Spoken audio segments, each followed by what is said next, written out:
Hello everyone, welcome to my channel. আমি পায়েল আর তোমরা দেখছো তোমাদের সকলের প্রিয় ইউটিউব চ্যানেল দিলসে ব্লগার। আমার সকল প্রিয় ভিউয়ার্সদের জন্য আর একবার কৃষ্ণনগরের জগদ্ধাত্রী পুজোর একটা ছোট্ট ঝলক দেখাতে চলেছি এই ভিডিওতে। স্ক্রিনে দেখতেই পাচ্ছ কত সুন্দর প্যান্ডেল তৈরি করা হয়েছে। এই ক্লাবের নাম হলো অনন্যা, আর তার সাথে কিছু মিষ্টি মুখের প্রতিমাকেও তোমাদের সাথে শেয়ার করে নিচ্ছি। বাচ্চাদের শৈশব কেড়ে নেয় বর্তমানে যান্ত্রিক যুগ, এরকমই একটা থিম হলো এই প্যান্ডেলের বিষয়। মা, আমি একটু ঘুড়ি ওড়াতে যাব না? অনেক পড়া আছে তোর, শিগগিরই পড়তে বস।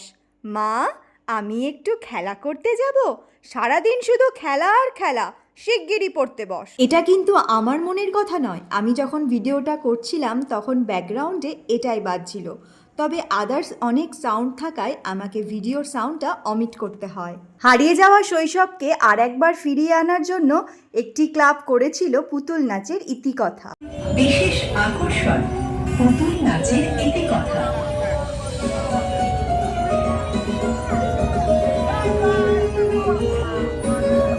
আমার চোখে যে সমস্ত প্রতিমা আর প্যান্ডেলের থিম সেরার সেরা লেগেছে সেগুলোই আমি তোমাদের জন্য ভিডিও করেছি। যেমন দেখো, এই প্যান্ডেলের থিমটা তোমরা বুঝতেই পারছো, সাউথের কোনো একটা টেম্পল। কি সুন্দর লাগছে তাই না? দেখো, প্রত্যেকটা প্রতিমার মধ্যে একটা সিমিলারিটি আছে, আর সেটা হলো ঢাকির সাজের সাথে রেড ভেলভেটের ওপর সোনার গয়নায় মাকে সাজানো, আর তার সাথে সিংহমামাও বাদ যায় না। আর দেখো, এবার তোমরা দেখছো রংমহল প্লাস্টিকের বোতলে কত সুন্দর করে আলো দিয়ে সাজানো হয়েছে। আর এই মায়ের মুখটা কিন্তু জাস্ট ফাটাফাটি, টোপরটাও কিন্তু খুব সুন্দর। আর এটা হলো ঘূর্ণির তরুণ সংঘের প্যান্ডেল নতুন মা। প্যান্ডেলটাও কিন্তু যথেষ্ট সুন্দর।